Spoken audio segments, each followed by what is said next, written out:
Good morning, guys. The Harris County Flood Control says now that rainfalls in the last 3 to 6 hours has greatly exceeded the 500-year mark. It is indeed the catastrophic, life-threatening flooding that they worried about. I want you to look where we are. This is I-10 into downtown Houston, the main thoroughfare. We are at Taylor Road and I-10. That is not a river you are looking at. That is Interstate 10, and that is 3 or more feet of water that it is submerged under. And the situation here this morning is deteriorating. We were en route, guys, to what was a reported over social media mother and child in a dire situation, possibly a loss of life following that other tragic loss of life we learned about that occurred overnight. A woman who braved the water in her car, got trapped, got out, and drowned. We talked a lot about it yesterday. Turn around and do not drown. But as we were trying to work our way into town, we could not get there. Obviously shut down. And I cannot overstate the plea from the emergency services here for people not to get out into this because emergency services are overwhelmed. We are hearing, in fact, actually on Twitter, we were reading the Harris County Sheriff's Twitter. They are tweeting directly to him, pleading, help, help, help. This was a case where they were pleading for the sheriff to get there. The sheriff, Ed Gonzalez, tweeting back, sad situation, I can't get to them. We are hearing about water, Houston Police Department and rescue vehicles being stranded in this as well, and it is just beginning. We are only into day 2. We are hearing the airport also shut down, water flooding the runways. This situation right now has become the most dangerous since Tropical Storm Allison. We talked about that, 2001. That had 23 deaths in Texas, 10 billion by the end of it. And this is just getting underway. The crest near here, Clear Creek, has peaked past 12 feet. That exceeds the benchmark for Tropical Storm Allison. Tropical Storm Harvey is now the benchmark for the worst destruction here in Houston in terms of flooding. And it is just getting started into the second day, guys.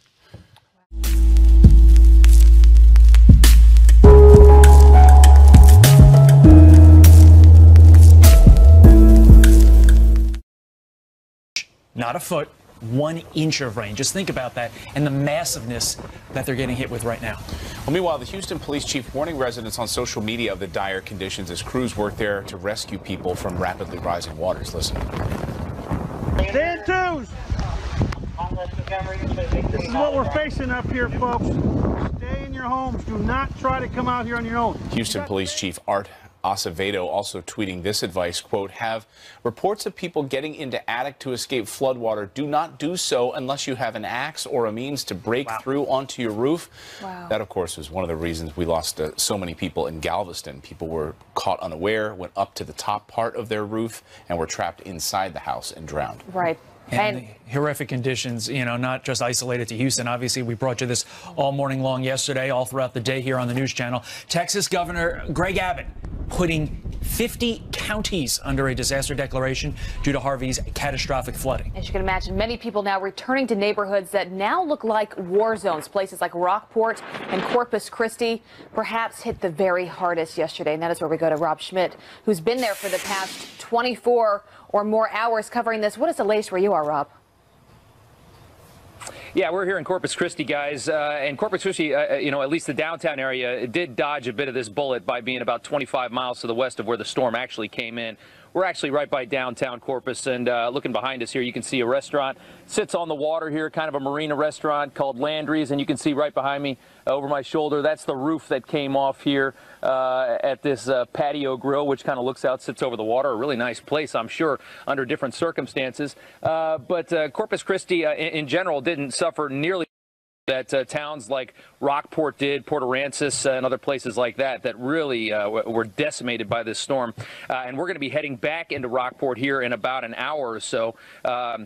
We got to wait till the sun comes up, so it's a little bit safer to move into that area because there's just so many obstacles to get through before you get into the town area of Rockport, which is a small town, about 10,000 people. But that really is where the eye came ashore and was decimated. As we turn to some video now and show you just what Rockport looked like as of yesterday. We moved in there early yesterday morning when it was completely empty, and it didn't even appear as emergency services had been in there as of yet. So we saw just total destruction. We saw roads covered in water, trees, power lines everywhere, houses decimated, buildings decimated. It was a serious storm, a lot of damage. We're going to move back into there in about an hour. As I said, we're going to head that direction and try to show you more of that and see how they're doing there in Rockport, where I believe at this point at least one person has been confirmed dead in that small town. Guys, we'll send it back to you. All right, thanks, Rob. Keep us posted. This is when you wake up the next morning and it's just heartbreaking. I had some of our viewers actually email me yesterday saying that they had to leave their homes in parts of Texas because they weren't sure what was going to happen there.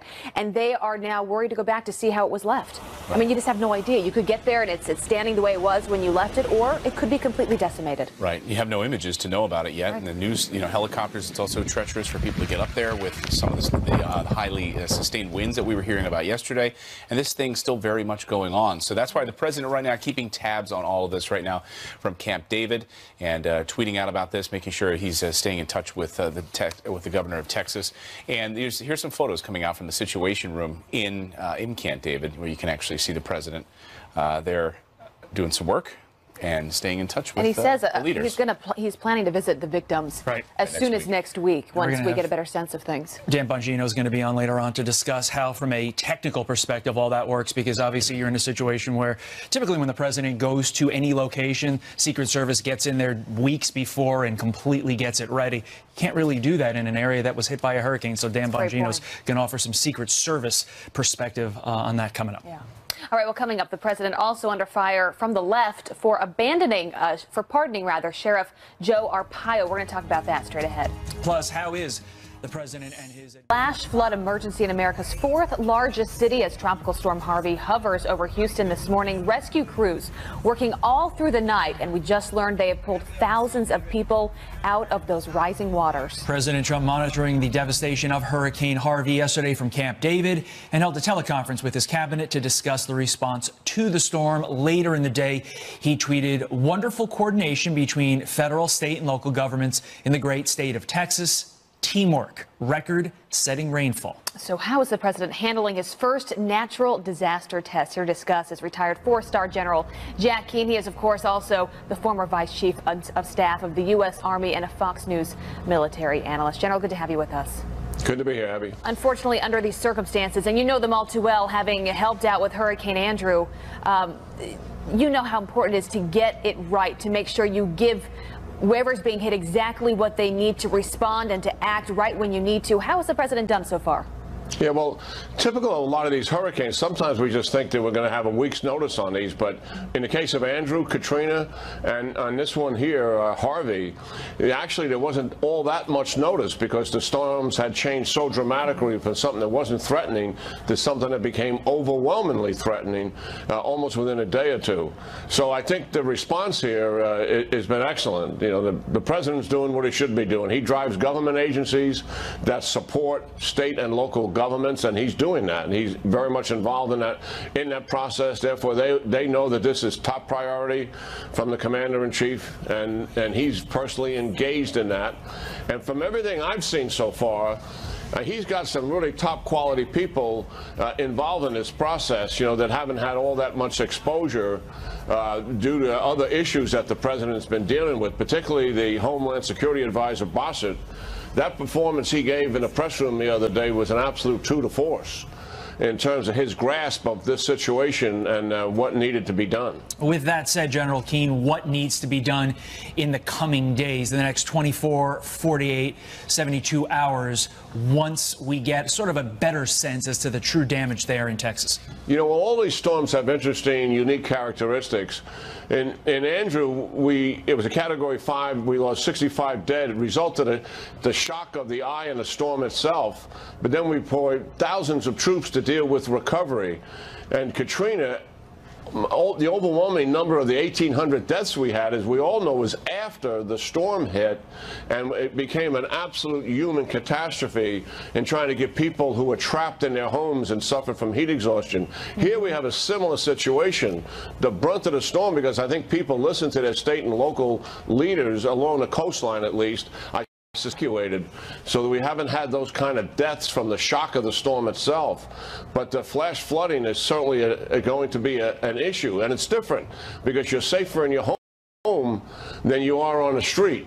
And people have to adjust to that, and the local leaders are all over this. I mean, you listen to these leaders, whether it's a mayor, a police chief, county executive, attorney general, they know exactly what's going on here, and they got their arms around their citizens, trying to protect them and protect them from themselves at times. Right. General, it's heartbreaking. I mean, you see these images on the screen here of just, you know, some of them are from Interstate 10 there that now look like a complete river. People waking up, going back to their homes in the next few days, General, and it not looking at all the way it did when they left it. I mean, lives will be changed forever because of this storm. How important is it for the president to get on the ground there? He says that he will likely get there to see some of the victims as early as next week. How important is that?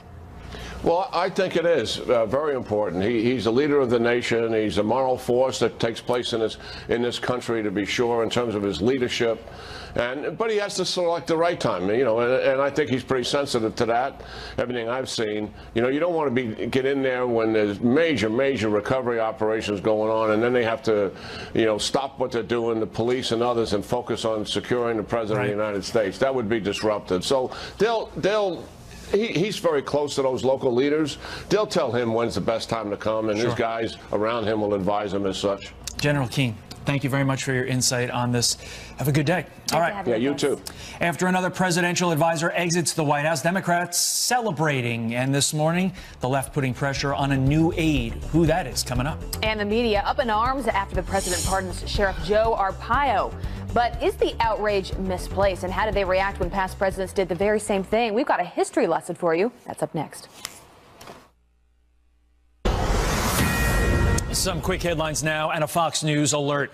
Right now, you are looking at live pictures of the dire situation in Houston, Texas. Streets flooded out, and it is only going to get worse. Meantime, the Coast Guard rescuing at least 32 people since Tropical Storm Harvey made landfall as a Category 4 hurricane. 4 people seen here rescued from a sinking boat near Port Aransas.